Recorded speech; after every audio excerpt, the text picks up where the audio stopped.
Are you a hero for hire? Do you provide assistance to those who need help? Those who need to be rescued, those in need of a hero? Those who don't have the ability or don't realize they have the ability to help themselves? Those who haven't come to the realization that they are the hero that they're looking for? Is that the work you do? Are you a hero for hire? Now, if you are, that's cool. My question is, who heals the healers? Who helps the hero when the hero needs help?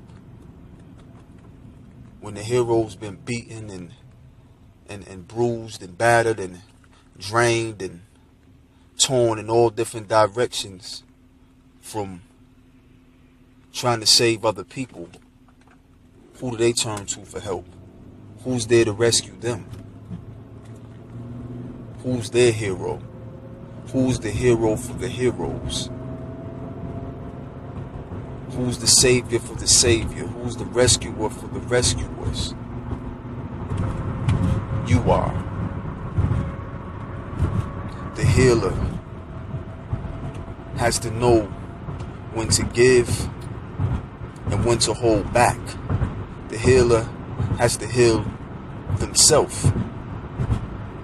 The rescuer has to rescue their self. The hero has to save themselves. But in order to do that, they have to establish balance.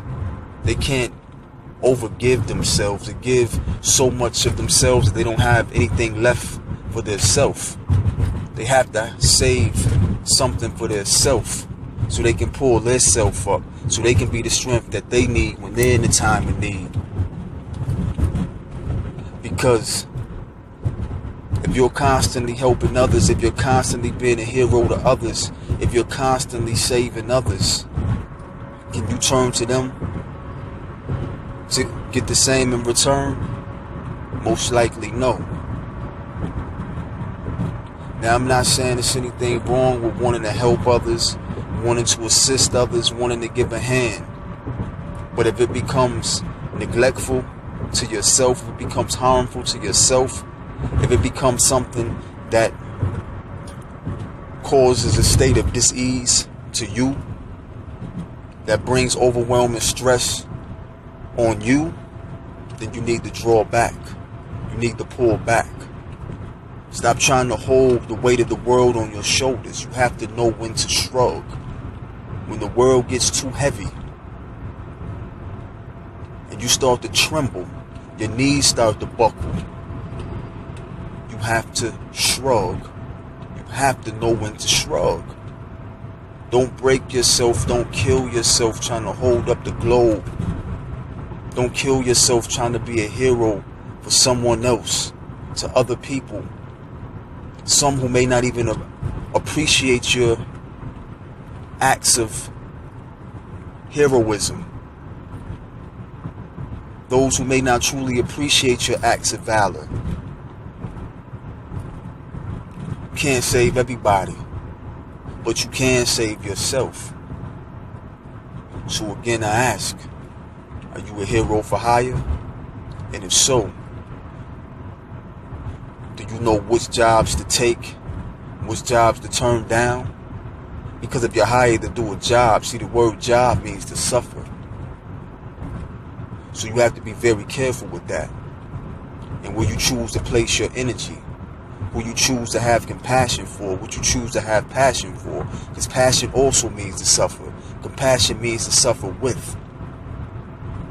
If your job is to suffer, if your job is compassion for others, that means your job is suffering with others. Or putting yourself in a place where you could potentially experience suffering because you're helping others. If you choose to do so, be cautious and be wise when you do so. Like I said, know when to give and know when to withdraw. You can't keep depositing yourself. You have to know when to withdraw yourself and pull yourself back. Don't overgive yourself. Because if there's nothing left, there's nothing left. You can't help anybody. You can't rescue anybody. You can't be a hero anymore. Don't die trying to save the world. Don't kill yourself trying to save the world. Don't break yourself trying to save the world. There are multiple ways to accomplish your certain goals. There are multiple ways to help people. You don't have to suffer with a person to assist a person or to give a person guidance, to give a person direction. But see, that's why you don't get caught up in doing the work for other people or doing other people's work for them.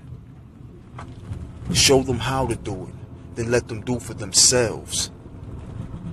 See, people appreciate things that they have to work for. People don't value things that come easy. They don't value things that come free. They have to pay for it, to value it, to appreciate it. They have to earn it. Because if it's not earned, if it's just given, it's no appreciation. And if it is, it's limited. It's not genuine. It's not authentic. It's not going to last. That appreciation will be short term. But if a person puts their blood, their sweat, their tears into that, they tend to appreciate a lot more. They tend to value a lot more because they've given a portion of themselves, because they've given something up, they sacrificed something that they care about, or something that means something to them, or they've given something of value up to obtain something of value. They had to give in order to receive. But just to expect things to come free, or to expect things to come with ease, it doesn't always work that way. And you shouldn't want things to come that way. You should want to put that work in. You should want to put that effort in. Then you won't have to hire a hero. You can be the hero that you need. And if you are a hero to others, you know to be picky or meticulous about the work that you accept and those that you allow to hire you to provide a service for them. See, when you're providing a service, you're doing work without attachment. So you're not developing these emotional attachments to these situations with these individuals. But when you make it a job, see, that's when you fall into suffering with these individuals. It's a difference. Know the difference. And like I said, know how much of yourself to give to others, and know how much of yourself to keep away from others. Know what to give, know what to keep. Know when to give away, know when to take back. But don't deplete yourself. Don't delete your energy to give energy to others.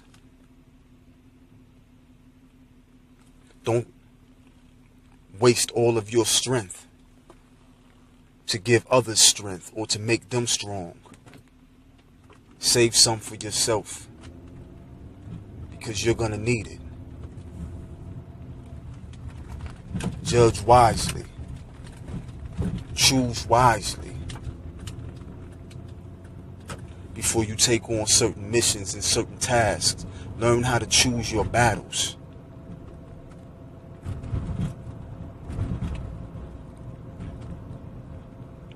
And don't allow yourself to be defeated by other people's dilemmas. Don't allow yourself to be conquered fighting another person's war.